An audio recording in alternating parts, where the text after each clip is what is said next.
Inihayag ng Philippine National Police na nakahanda itong magsagawa ng forensic audit sa tinaguriang Cabral files o mga dokumento at record na naiwan ng nasawing DPWH Undersecretary Maria Catalina Cabral na may kaugnayan sa mga umano'y anomalyang flood control projects.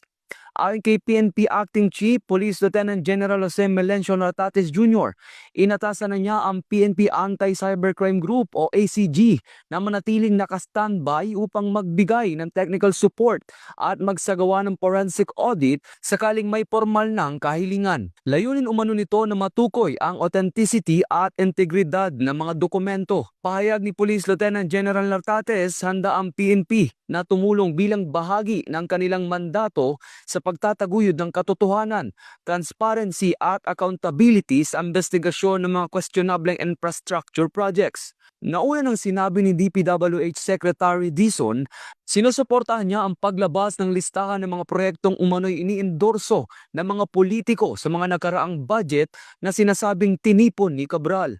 Gayunman, iginit niya kinakailangang dumaan muna sa forensic audit ang mga dokumento at maging ang computer ni Cabral.